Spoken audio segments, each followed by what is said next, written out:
Most of us in the audience already know by this point that Thomas the Tank Engine is undoubtedly the most famous steam locomotive in popular culture, with the franchise being the most famous example of trains in popular culture. Ever since the TV show hit the big screen in 1984, his name has flooded railroad and railway media, from toys to children's stories to even the Day Out with Thomas events at heritage railways all over the world, including America's original heritage railway, the Strasburg Railroad in Strasburg, Pennsylvania. We also know that they have one of the best Day Out with Thomas programs in the world, with the replicas being some of the most accurate to the iconic British Blue Tank Engine. But what is less known is also perhaps the most frequently asked question Strasburg ever gets, which is befittingly the title of this video: where did Strasburg get a Thomas replica from? Or at least one of them, since... Oh, wait. Editor? Aren't there little children in the audience? Oh. Right, yes, at least a few. It's Thomas.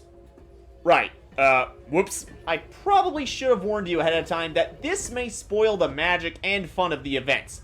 So, first of all, I should advise that if you'd rather not let the magic of the event be spoiled in front of your kids, that you have 15 seconds after I finish this sentence to click away from this video.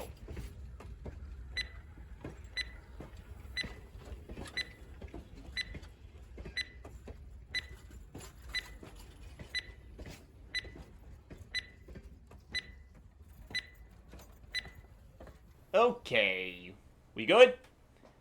Great. And that is because, even to mature rail fans like me, you, and to people of all ages from second grader to the elderly, the answer to this question is long and possibly going to irritate a few of us. Though, with some fair compensation, hopefully that all makes sense by the end. With all said, it's story time of how Strasburg got a Thomas replica. Where did they get it from? And why it doesn't work like an E2. This is about to get very indirect and more complicated the further back in time we go. The long answer to this story began all the way back in March of 1917 when H.K. Porter Incorporated completed construction of Brooklyn East District Terminal number 15, an oil-burning 060 saddle tank engine.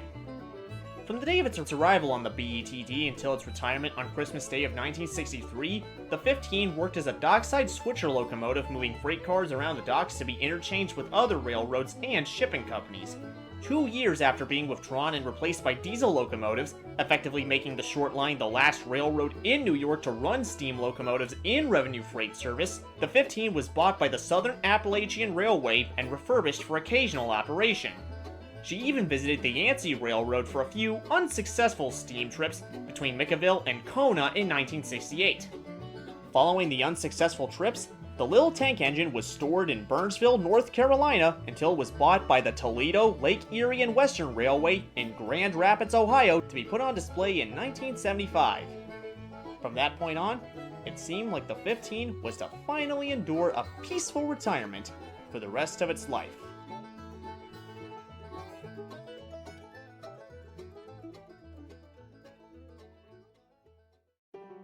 But in 1998, it all changed when the 15 was sold to the Strasburg Railroad to be used in excursion service and arrived on their property on May 9th of that year. But during a few test runs, the 15 was not only problematic, unsurprising since it hadn't moved under its own power since 1968, but the water tanks were also found to be too small to run the entire round trip without a potential risk of running out of water, possibly causing a crown sheet failure, and ultimately, a boiler explosion. Around the same time that 15 arrived at Strasburg, the British film producer Britt Allcroft, who was directing the ill-fated film Thomas and the Magic Railroad at the time, visited Strasburg to get permission for the studio to film a few scenes at the railroad, of which include those involving Norfolk and Western 475 and at Shining Time Station. While negotiating, this made Strasburg think up an idea. When they presented it to her, Allcroft was thrilled with the idea and gave Strasburg the approval to make it happen. That same thing was the next thing Strasburg did to the 15, but also the most controversial decision they ever made. See, later that same year in 1998, Strasburg began a full rebuild on the 15. But wait, you may ask, the water tanks were too small, and they knew it. The only changes they make to the locomotives are just cosmetic in the form of the paint, but no mechanical changes, right? Wrong. Because when the 15 emerged from the shops again on April 14th of 1999 when the restoration finished, the locomotive didn't look anything like its original form. This is what you were just hinted at with that most controversial decision it ever made phrase. Strasburg not only refurbished 15 all the way through, but they also converted it into a fully functioning standard gauge replica of Thomas with a new cab, bunker, side tanks, and whistle. On top of it, they converted the locomotive to burn coal just like the Thomas from the books and show. A new British-style running board, lamp irons, cowcatcher, and Stag Thomas face on the front of the smokebox were fitted, though the latter was replaced with an animatronic face from the CGI saga in April of 2014. The face can move its mouth and has a speaker with voice recordings from Martin Sheeman, who was Thomas's American voice actor in the show from 2009 to 2015, as well as for Percy in that same time, and Devious Diesel in 2013. And of course, he was repainted blue with bits of red, gray, and yellow. The original frame, boiler, and running gear were reused. Ever since that happened, the 15 in its rebuilt form as a functioning Thomas and renumbered to 1 has been operated in tourist service during the annual Day Out with Thomas events at Strasburg since April 29th of 1999. And the rebuild itself solved the issue of the water tanks being too small because they can now carry enough water for a round trip without running dangerously low, hence why it was even finished. In addition, Strasburg has also built 5 dummy Thomases and a dummy Percy that are pushed around by another locomotive and seen at various other tourist railroads in America. Now, I know that History in the Dark said that the Day Out with Thomas events are used to fund their operations due to the amount of money the events make them, but I was not successful in finding the exact amount in numbers, let alone what source he got such information from. It's, at most, kinda true, because it's not proven, although 3 of the 2001 events managed to attract 76,000 riders alone, and considering that the railroad does attract over 300,000 a year as of 2023, which also does make it the most visited railroad in the mainland United States. Speaking of which, this Thomas has occasionally visited other railroads for their Day Out with Thomas events, including the Illinois Railway Museum, the Greenfield Village Line, the Great Smoky Mountains Railroad, and the Belvedere and Delaware River Railway. As previously stated, rebuilding 15 is the most controversial thing Strasburg has ever done. They'd never destroy a steam locomotive, let alone preserved ones, just let them up a bit differently if they wanted to, run and maintain them. It is the original heritage railway of America, so the idea of them converting an existing locomotive into a different kind does technically go against everything they stand for in railroad preservation. But on the inside of that Thomas replica, he is still Brooklyn East District Terminal 15, due to its reuse of the original boiler, frame, and running gear.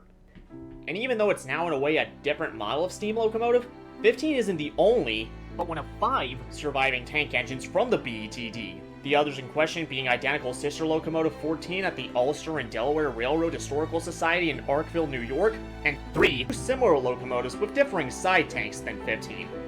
On top of it, the rebuild has now made the locomotive able to run Strasburg's Day Out with Thomas events with enough fuel, and in the process, make a ton of money needed for their operations so they can continue to preserve delicate railroad history for future generations of what it was like to travel on America's railroads in the 19th and 20th centuries, and in the process, provide memorable and famously enjoyable experiences, especially for young children, their families, and even just casual rail fans that last a lifetime. So even if this decision was controversial, it turned out to be a good one that gave the locomotive a wonderful second chance in operating tourist service that otherwise would have landed it back in a museum.